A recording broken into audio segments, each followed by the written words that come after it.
sou o João Santos. Eu sou a Maggie Santos. E sejam bem-vindos a mais um CC de Perfil. Antes de mais, quero desejar-vos um bom ano e espero que esta reta final esteja a correr bem. Eu sei que estão a ser semanas difíceis. Estou neste preciso momento a ignorar responsabilidades académicas, por isso estou a sentir na pele o espírito de janeiro. Mas não é sobre isso que vamos falar hoje. Nós, neste episódio, temos alguém que está em CC há pouco tempo, mas que nos parece ser uma excelente adição a este podcast. A Nina Van Dijk é uma aluna de primeiro ano e ela já se aventurou pelos caminhos do ativismo, especialmente o ambiental, certo? Exato. E também nós sabemos que ela tem assim uma paixão e um gosto pela fotografia, pelo cinema, mas é algo que vamos agora explorar no episódio. Ela, por acaso, também é membro do NECOM, também faz parte desta grande família. Para nos falar um bocadinho sobre o seu percurso e também sobre a faculdade e os seus projetos, ela junta-se a nós. Bem-vinda! Olá, sou a Nina e obrigada por me terem convidado. Antes de mais.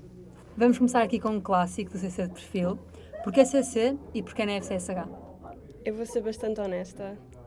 Foi uma escolha bastante recente.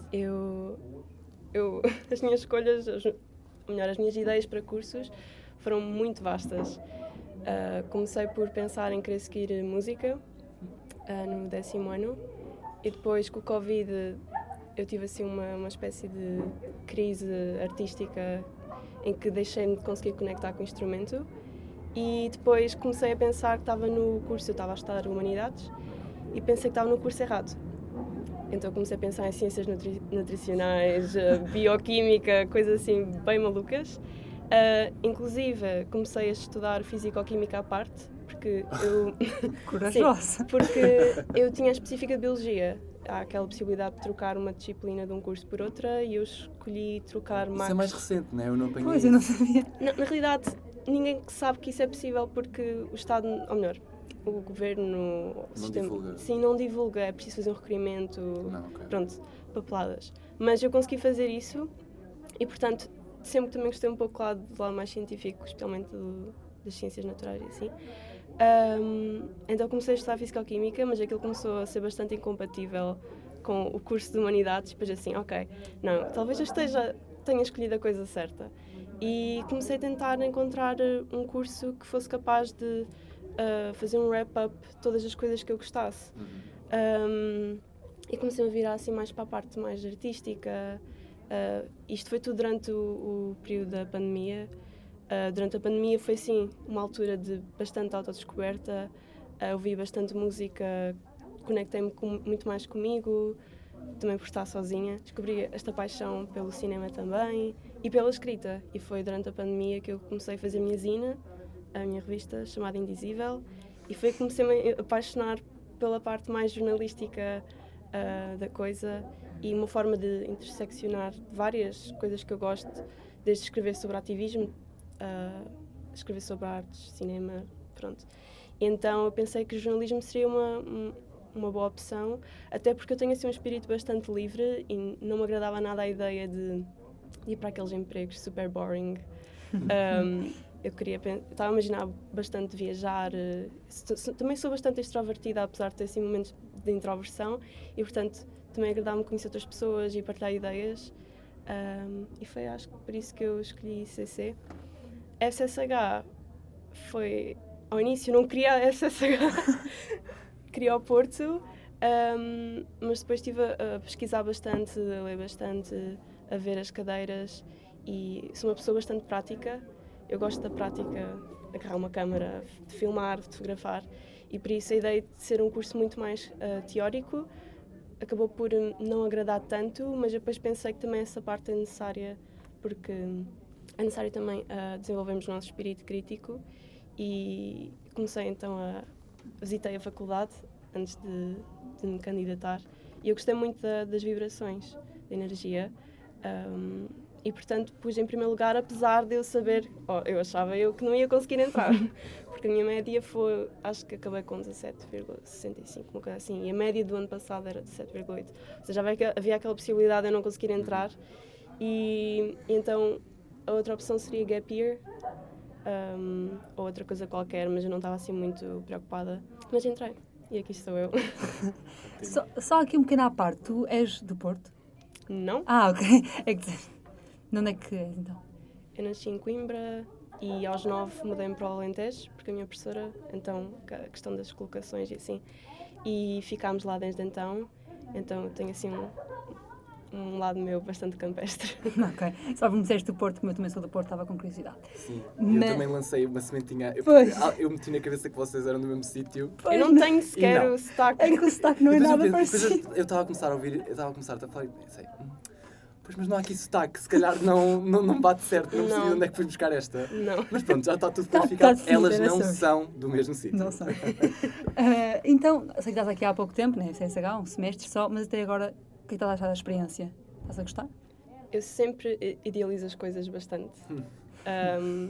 Ou seja, eu tinha uma ideia projetada do que é a universidade, que acabou por não ser, mas de um modo geral eu estou a gostar bastante da experiência, ando a ler muito mais do que lia antes, isso é muito fixe. Os docentes ajudam a fazer-te pensar, a olhar para o mundo com outros olhos, isso agrada-me bastante. Ainda não me envolvi assim tanto na vida académica, por assim dizer, porque lá está, tenho aqueles momentos de introversão e aquela necessidade de, ainda por cima, transitar de um meio muito rural para um meio tão citadino que é a capital, demora o seu tempo e pronto, tem sido assim devagar que eu me tenho tentado conectar com a cidade, que ao mesmo tempo é uma etapa que eu também preciso para desenvolver o meu lado mais artístico e cultural, porque proporcionou-me outras atividades que eu no campo nunca poderia sequer ter. Ainda consideras que a tua experiência a mudar de um ambiente rural para a cidade tem sido boa? Tens gostado de Lisboa? Eu, de um modo geral, não gosto de cidades. Sugam muita energia.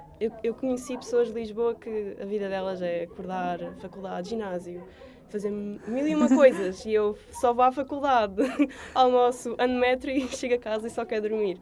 Então tem sido assim um processo de venho adaptar-me. Acho que respondi à tua pergunta. Sim, é um processo. Exato. Eu, por acaso, também venho do meio mais rural, um meio mais pequeno, Ceia, na Serra da Estrela, mas sou um bocadinho diferente, porque eu estava a precisar deste ritmo frenético e aquele dia-a-dia que tu descreveste é um bocadinho o meu dia-a-dia, que é o acordar, ir ali e acolá, e eu alimento-me muito desse ritmo, e é engraçado encontrar esse contraste. Mas, por exemplo, tu sentes a necessidade, tu queres voltar tipo, para esse meio rural?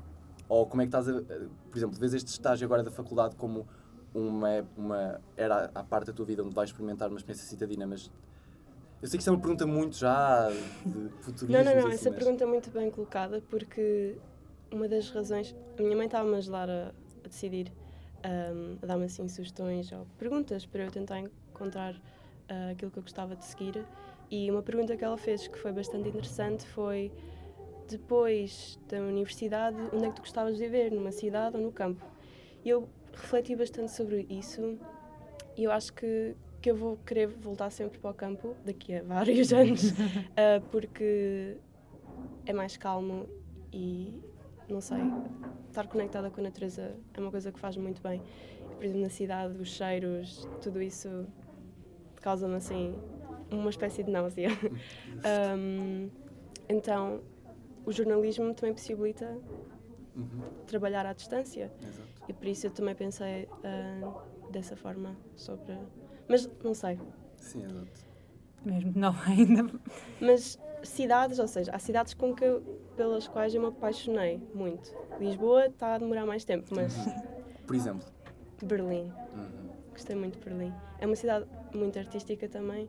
Dizem que é a Nova Iorque da Europa e sinto-me lá muito bem. Tem mais espaços verdes também. Não sei, a arquitetura talvez. É diferente. Há cidades que demoram mais tempo a... É verdade. Mas tu parece que tiveste assim a vida, mudaste, já não é a primeira vez que tu mudas. Como é que foi todo o processo de mudares de Coimbra para o Alentejo e agora para Lisboa? A tua vida mudou bastante? Ou... Eu era bastante pequena quando saí de Coimbra. Ou melhor, eu não vivi em Coimbra, eu vivia na Figueira da Foz, que é um pouco diferente. A diferença não foi muito grande. As minhas amizades continuam lá. As minhas grandes amizades. Tinhas que idade, desculpa? Era 9. Okay. Sim, Ok. sim.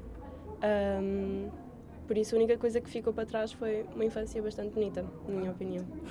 Bem, como eu há bocado estava a dizer, nós, antes de convidarmos aqui o pessoal, fazemos sempre assim um background check também para... E, obviamente, pronto, nós estamos numa era em que o normal é fazermos uma passagem pelas redes sociais e eu vi que tu tens bastantes atividades e passei ali pelo teu Linktree e fiquei muito intrigado com muitas coisas. A questão é um bocadinho embaraçoso, mas pronto, nós temos que ser honestos. Temos de admitir. E queremos aqui começar com a questão do ativismo, nomeadamente do ativismo climático. Contas um bocadinho a tua história com esta faceta da tua vida que parece ser um vértice bastante importante. Bem, o meu ativismo começou oficialmente, digamos, em 2018, apesar de eu ter participado nas manifes contra a Troika em 2000, acho que era 13. Oh, uau! 11, 10? 7. 7 Ah, anos? pois é. 7, acho eu. Pois é, desculpa. Agora, é que eu sou de 2001, ainda é uma diferença. Há assim umas fotos de eu com os cartazes a dizer fora, Passos Coelho, coisas desse género. Então, foi em 2018 que eu oficialmente comecei a fazer ativismo climático, prefiro chamar ativismo climático do que ambiental. E lembro que foi no dia 4 de agosto de 2018, o dia mais quente do ano, a praia estava a escaldar e éramos imensas pessoas e foi assim o meu primeiro impacto direto, fazer ativismo. Ainda não sabia bem, estava ainda a explorar um pouco o que é as alterações climáticas, mas aquilo não era sobre as alterações climáticas, aquilo era sobre, estavam a tentar começar explorações petrolíferas ao longo da costa e havia muitas pessoas contra isso, porque ia afetar a qualidade das praias, o ecossistema em geral, e portanto fomos fazer a forma de 2 golfinhos e foi feita uma fotografia aérea e foi isso. No entanto, em 2019, com as manifestações da Greta, do Fridays for Future, eu comecei a envolver-me mais com as questões mesmo das alterações climáticas e com a greve climática estudantil, inclusive em Odmira, que é de onde eu venho, no Alentejo, começámos o núcleo da greve climática, só que éramos muito poucas pessoas, então o núcleo acabou por morrer, eu também não tinha assim a capacidade de ir em frente com aquilo, sozinha, mas entretanto, em 2021, em novembro, eu conheci o Climáximo, que é um coletivo anticapitalista, horizontal, sediado cá em Lisboa, que luta muito pelas questões do clima e eu acho que senti-me muito... vi-me refletida naquilo que eles diziam, na luta, e portanto eu juntei-me a eles e já estou lá desde novembro de 2021. Fiz várias ações em nome do Climáximo, inclusive várias ações na refinaria de Sines, o acampamento 1.5 pelo clima e também já fui a várias outras ações, por exemplo, fui uma ação em Hamburgo do Endgelände, que é um outro grupo ativista na Alemanha e foi uma ação de desobediência civil e grande parte das ações que o Climáximo também faz tem a vertente mais institucionalizante, não sei explicar, talvez essa não é a palavra mais correta, que é a parte das palestras, encontros pelo clima, etc. E depois tem a parte mais da ação direta e essa eu também participo bastante e acho que essa é aquela que vai realmente acabar com o status quo, porque é através da desobediência civil e de ações diretas que vamos deixar de estar nesta normalidade, porque não existe esta normalidade hoje em dia. E continuando, já me estou a abstrair, mas nessa ação do Endgelände foi uma das ações mais marcantes da minha vida. Teve bastante confronto policial e o objetivo era bloquear uma passagem de comboio que fazia deslocações com gás fóssil. E o objetivo era mostrar o impacto que o gás fóssil está a ter no clima, em relação a emissões. E foi uma ação massiva que me fez continuar a estar apaixonada por esta luta.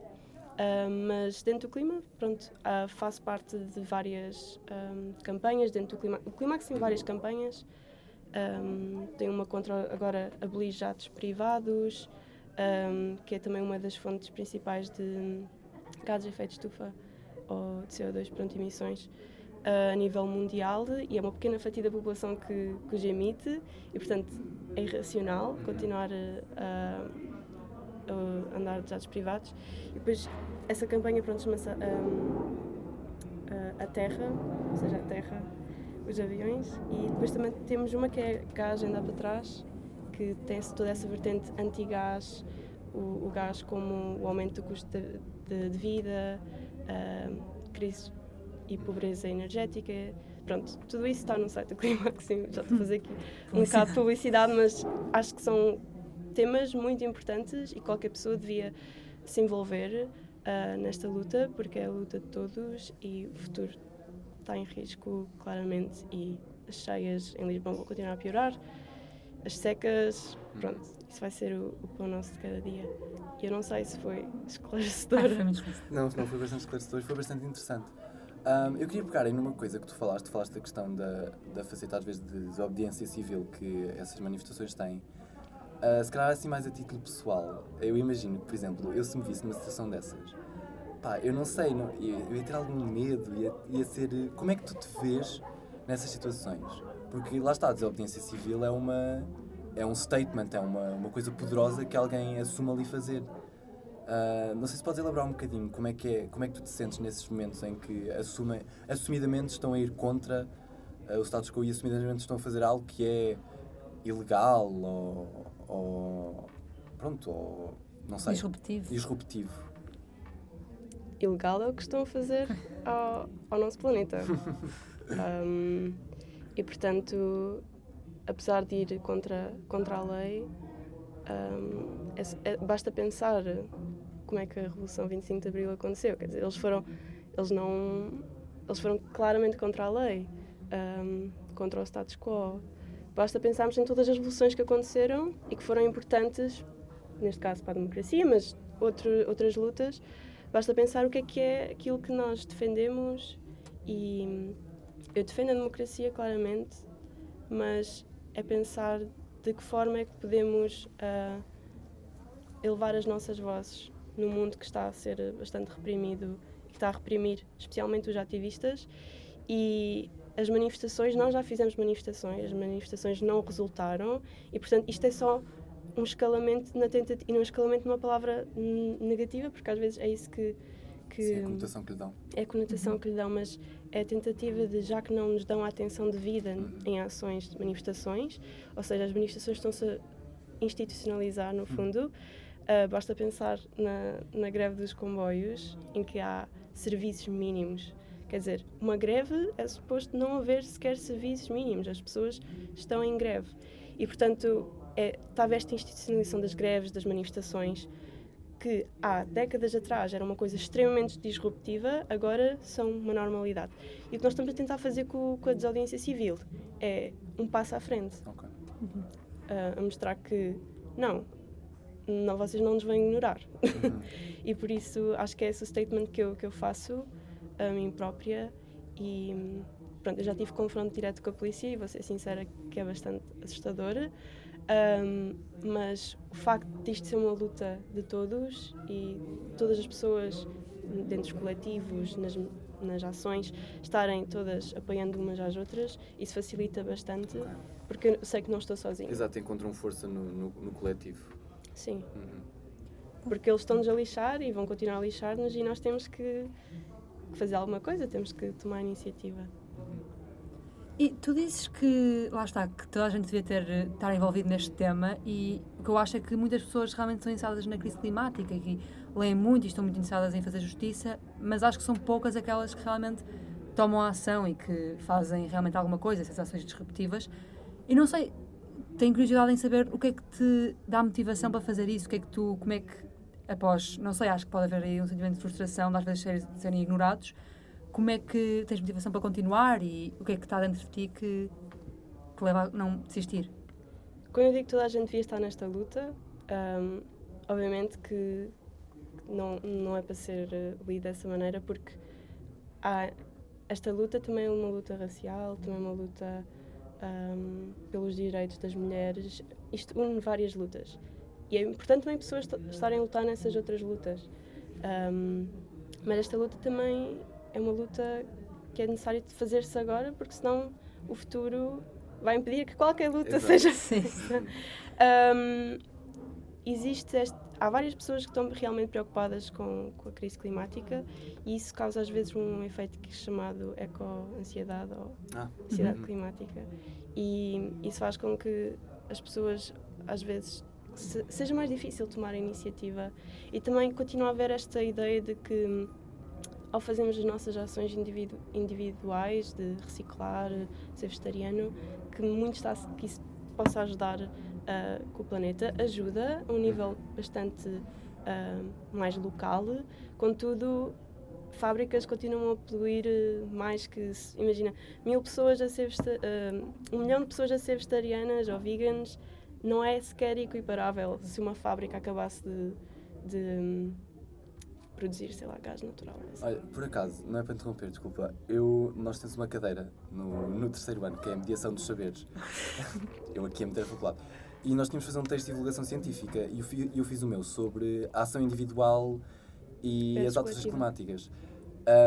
Porque era um bocado no sentido de desmistificar aquilo que estavas a dizer. Então, pronto, o objetivo do texto é ser assim um bocadinho mais informal, mas acabei por recolher muitos dados que eram, assim, quase fun facts, pronto, com um tema sério. Por exemplo, uma das ações individuais que é mais impactante que uma pessoa pode ter ativamente é não ter um filho. Ou seja, não gerar mais um. Pronto, isto pode parecer um bocado tolo, mas é um artigo científico que falava sobre isso. Pronto, eu também usei esse dado porque achei que era assim mais engraçado brincar com isso.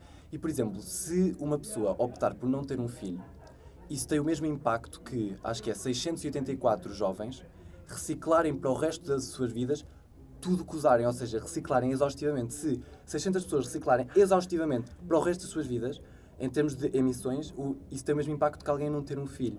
E acho que às vezes é nesta questão de equiparar que as pessoas perdem muito. Porque depois também havia vários questionários em que as pessoas achavam que, por exemplo, que reciclar era uma ação mega impactante e que às vezes punham reciclar atrás de, por exemplo, das emissões relacionadas com a aviação. E às vezes há muito esta quebra na nossa percepção. Sim. E é muito interessante ver o quão berrante é, porque depois quando tu olhas mesmo estatisticamente, são mesmo coisas, não podes comparar o que é a emissão relacionada com a aviação com a emissão relacionada com a reciclagem, etc. E depois tens toda aquela questão de que a emissão relacionada com a aviação também é uma pequena fatia de um bolo enorme, então é uma questão com muitas nuances. E falar disso lembra-me do trabalho e desta, às vezes, misconception, sim. que está muito presente e que também é importante irmos falando sobre isso e desmistificar algumas coisas. Isso é uma cena muito interessante, realmente. Mas quando eu digo 1 milhão de pessoas se tornar vegan ou fechar uma fábrica, não é só fechar uma fábrica, por assim dizer. Porque depois as pessoas jogam sempre contra argumentos do género só fechar assim uma fábrica de gás natural e que isso não acontece assim. Realmente não acontece, mas existem soluções. Por exemplo, vou voltar a falar do clima. Assim. Sim. Existe um grupo que é o Empregos para o Clima e eles têm um caso de estudo que mostra como é que é possível fazer uma transição energética que faça com que nós atinjamos neutralidade carbónica até 2030. Por isso, existem as soluções, só que os interesses não estão virados para essas soluções. Pronto, foi assim só uma parte. Sim. Relativamente às pessoas, falaste em ignorar. Sim. Isso é realmente verdade e eu senti isso muito na pele, especialmente durante as ocupações nesta faculdade, Pois foi. da qual fiz parte. Estiveste presente na duração total da Ocupa, aqui na SSH? Sim. Tive que sair alguns momentos, mas, Sim, mas eu ajudei também a organizar, apesar de não ter sido a cabecilha, digamos. Mas pronto, eu senti que realmente houve uma espécie de muro entre as pessoas que estavam a ocupar e a própria faculdade.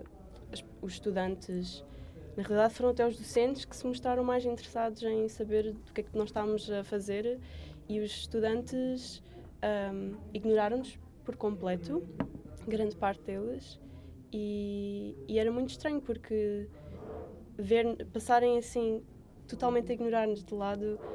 Nós fizemos várias sessões, nós tivemos bastante divulgação antes, e o que eu senti foi que foi uma forma de escalamento muito interessante ao nível académico e permitiu-me perceber o quão o tema das alterações climáticas ou da luta pela crise climática é posto bastante de parte pela comunidade estudantil. Os docentes foram aqueles que, na realidade, contribuíram mais. Lembro-me de ver 2 professores de antropologia perguntar se precisávamos de comida, a querer saber. Havia até uma lista de subscrições que os docentes e investigadores podiam assinar, e vieram muitos professores assinar como nos apoiavam, mas fomos todos os dias éramos mais ou menos 15 pessoas. Nunca existia mais do que isso e foi estranho pensar, porque as escolas secundárias, na realidade, foram aquelas que fizeram-se o boom, até a nível mediático, tiveram muito mais mediatismo do que as próprias universidades. E especialmente a Faculdade de Ciências Sociais e Humanas, que é aquela que devia estar a liderar a luta pela justiça ao nível do clima. E então foi um pouco assustador ver a sermos ignorados a esse nível. Houve bastante divulgação e também uma divulgação talvez um pouco mais direta. Nós invadimos algumas aulas porque achámos que isso era de outra maneira e iam-nos continuar a ignorar, e por isso essa foi a solução que arranjámos. Contudo, houve bastantes pessoas que se opuseram a isso e eu compreendo. Contudo, nós queríamos mostrar mesmo a urgência da atualidade e como é preciso agir. Tivemos várias palestras também com docentes a participarem. Sim, eu lembro de ter uma vertente mais pedagógica, houve um esforço ativo de também educar a comunidade. Exato. Para vocês e para a comunidade. Sim, também haver partilha e pensarmos num futuro, soluções para um futuro, e não é soluções como se fôssemos engenheiros ambientais, não, é pensarmos enquanto luta estudantil, não é?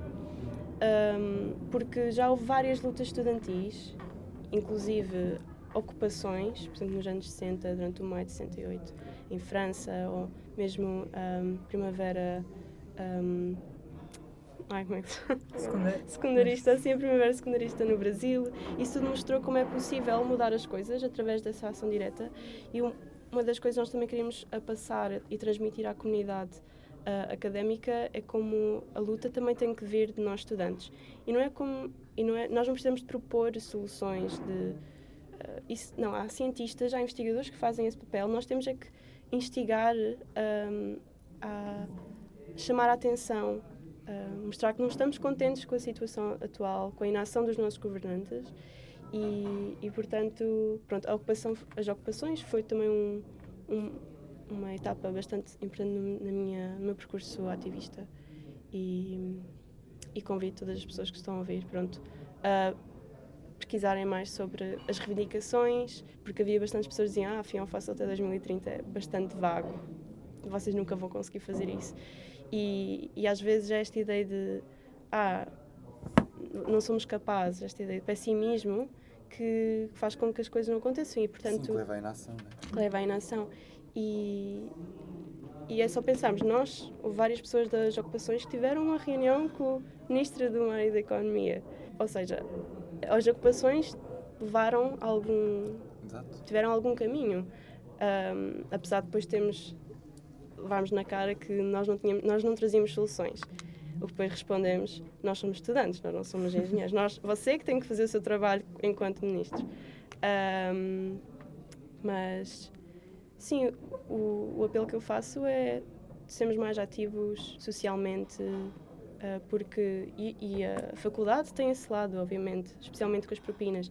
E nós tentamos juntar as duas lutas, porque a crise climática também é uma luta, também é uma crise do custo de vida, e o custo de vida também é um problema por causa das propinas, não é? Uhum. Porque ainda por cima com a inflação torna-se ainda mais incomportável, sim, e portanto está tudo relacionado. Mas havia pessoas que diziam, não, como é que a crise climática tem a ver com propinas? Tem tudo a ver com propinas, está tudo ligado. E por isso houve essa tentativa de união, pronto, de esforços. Acho que é um pouco isso. Só sobre uma coisa sobre a ocupação. Eu tinha de fazer um trabalho para a cadeira de géneros jornalísticos, pronto. E tínhamos de fazer uma reportagem sobre a liberdade de expressão, era o nosso tema, e o meu grupo decidiu ficar uma noite aqui na FCSH. Ou seja, não sei, eu acho que não estavas cá porque eu não te vi, mas eu fiquei a dormir na FCSH mesmo na última noite, na sexta-feira. Eu não estive na última Pois. noite. Por isso estavas aqui a falar, não sei, foi mesmo essa mensagem que eu fiquei lá mesmo o dia todo, do meio-dia até ao meio-dia do dia seguinte, e era mesmo esse clima que eu sentia de urgência, que toda a gente, quando se falava das ocupações, era não te estão a ouvir, já ninguém nos está a ouvir. Há pessoas que podem achar que isto é ridículo, estamos aqui a dormir na faculdade, mas isto é só um meio para nos ouvirem, porque com as greves que fizemos em 2019 ninguém nos ouviu. Veio o Covid e as pessoas direcionaram a sua atenção para lá.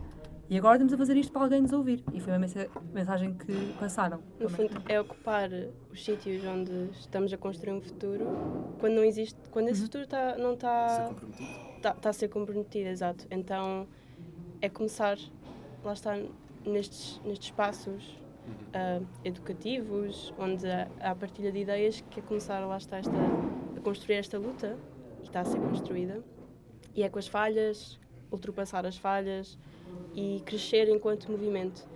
E pronto, foi tentar fazer crescer o movimento. O que conseguimos. Houve bastantes pessoas que ficaram a conhecer-nos e que por acaso diziam: eu neste momento não me revejo tanto nesta fase da minha vida, mas eu futuramente vou querer estar a ocupar. Porque a ocupação também é um statement. E há pessoas que podem não estar ainda... E também é um investimento pessoal. Acho. Sim, Claro. sim. Eu escolhi faltar uma semana às aulas. Exato. Porque é o que me faz sentido neste momento. E é tentar elucidar as pessoas para pensarem da mesma maneira. Às vezes faltar uma semana às aulas é olhar para o outcome. Exato, a moeda de troca, né? Sim, a moeda de troca. Estás a trocar uma semana pelo teu futuro. Sim. Onde Um futuro que não será uma semana que está em risco, certamente. Exato. Ok, pronto. Houve aqui uma pausa, mas vocês não sabem por causa da magia da edição. Mas vamos retomar a nossa programação. E agora, se calhar, vinhamos mudar só um bocadinho o shift, a mudança, e falar aqui um bocadinho do Indizível, que já há bocado deste um cheirinho, que é a tua revista, certo? É uma zine, sim. Pronto. Guia-nos um bocadinho neste projeto. Então, pronto, foi durante a pandemia que eu comecei a envergar um pouco pelo lado mais artístico, cultural, cinematográfico e vim a descobrir, pronto, conheci esta vertente que são as zines, uma forma contracultura de partilhar ideias. Começou com os punks nos anos 70, depois passou para as Riot Girls nos anos 90 e eu achei esse meio mediático muito interessante e que ainda era muito invisível no mainstream, digamos. Então, espera, acho que se calhar porque isto pode ser uma questão que eu estou a ter, imagino que outras pessoas tenham.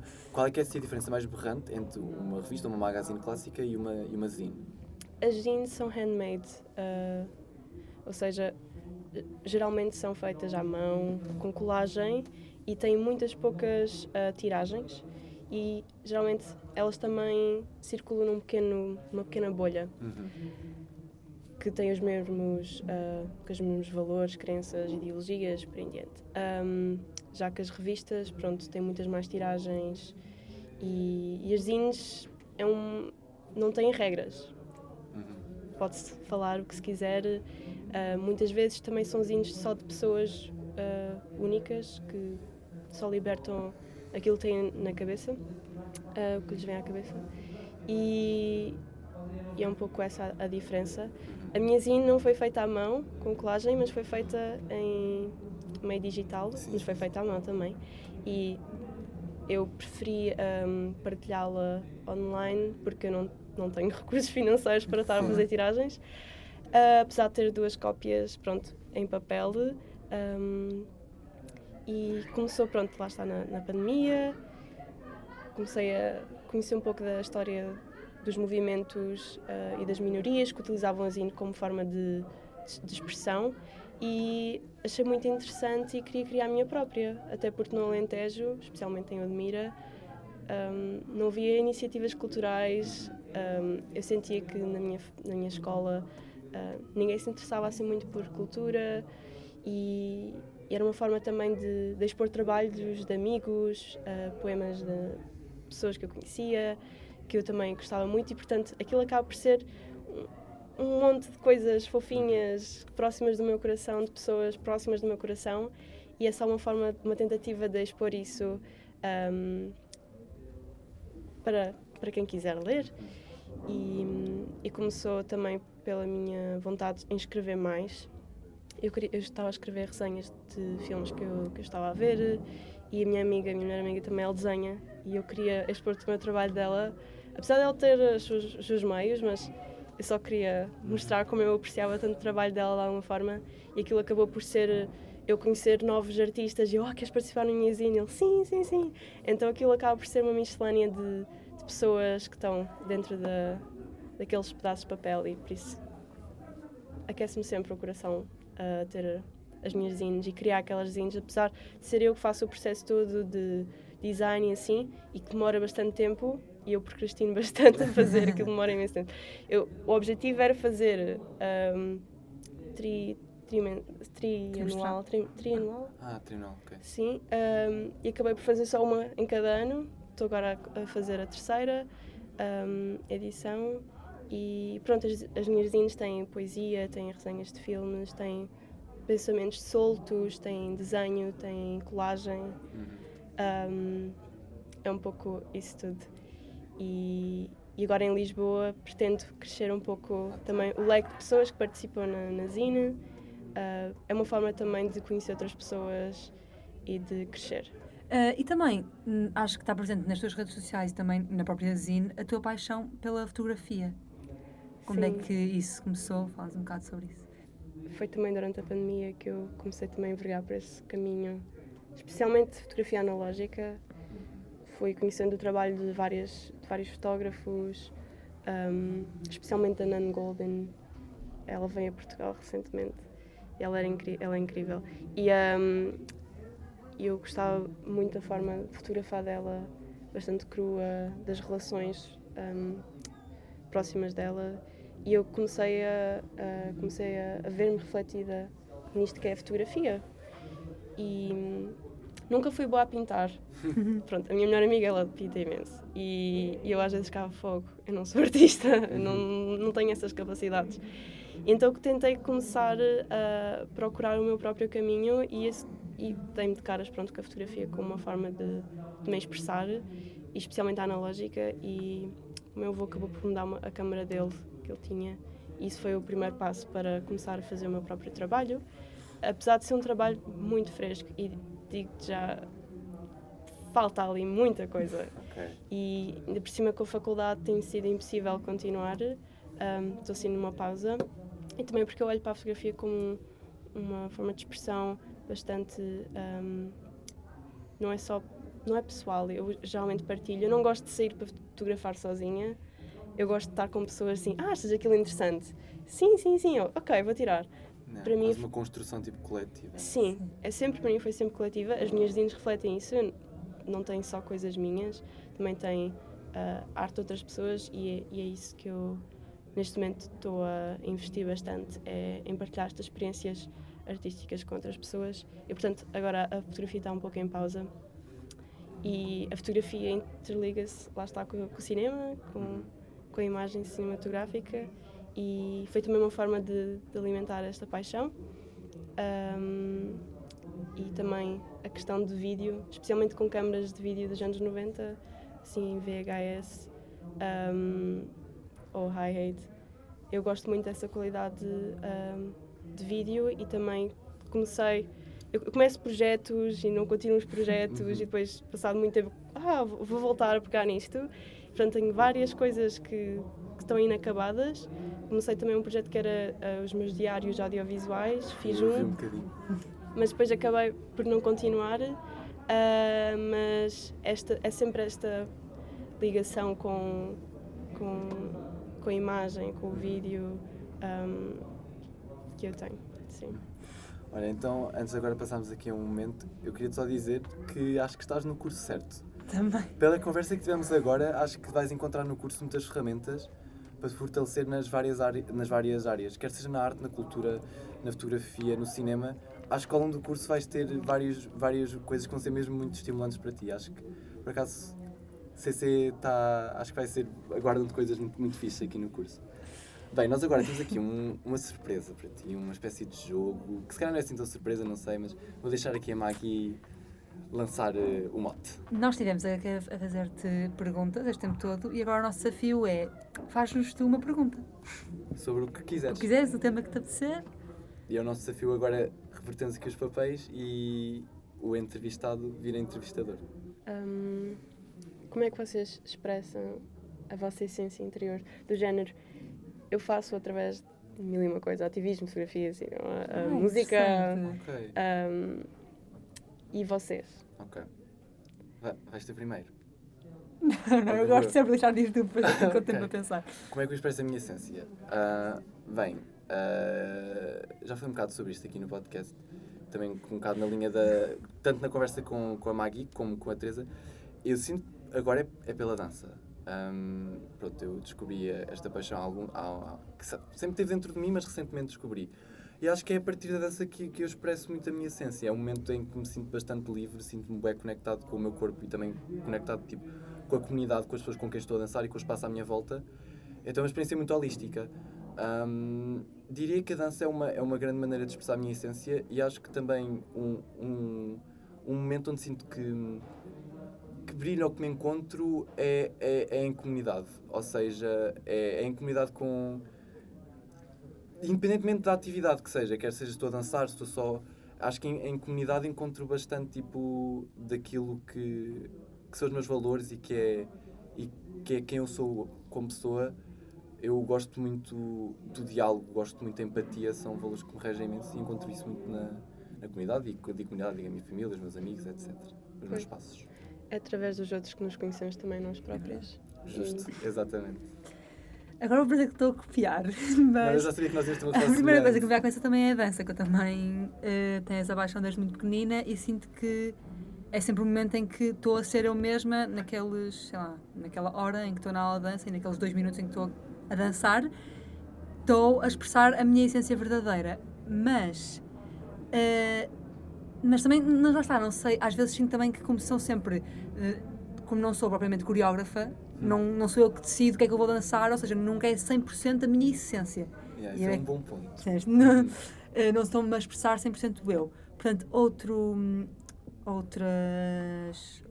aspecto que também me veio à cabeça logo foi, não sei se está bem definido ainda a minha resposta, mas eu faço vídeos de YouTube e eu sinto que quando os gravo e quando estou a fazer, seja qualquer tipo de vídeo, seja, pode ser um vlog super normal, super aborrecido, eu estou a passar para a câmara a minha essência e consigo ser eu mesma, que é uma coisa que antes eu não conseguia à frente da câmara, consigo ser eu mesma e passar a minha essência, a minha personalidade para a câmara e sinto que aí é um momento que eu também sou muito verdadeira. E é isto. Olha, excelente pergunta. Foi uma excelente pergunta. Já temos aqui um bom momento de introspeção. São sempre muitos momentos de introspeção, com esta pergunta vem sempre. Mas bem, agora que estamos a chegar ao fim do episódio, deixamos-te agora um espaço para tu partilhar algum projeto que tenhas, fazeres aqui um pequeno momento de publicidade, as tuas redes sociais, o que tu quiseres. Fazer projetos é uma coisa muito importante. Independente de quais forem os projetos, especialmente nesta etapa da vida, acho que é muito importante. Há uma coisa que eu tento sempre a pensar eu tento arranjar significado para a minha vida, é um pouco isso. Significado para mim. E às vezes, por exemplo, a faculdade fica assim com aquele sentimento de isto não é assim.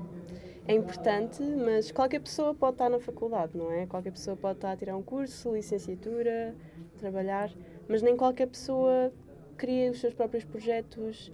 Isso exige muito mais energia, muito mais paixão, a tal essência que falámos e portanto, eu só me sinto completa quando investo nestas coisas e me sinto útil, digamos, especialmente no ativismo, é isso que acontece.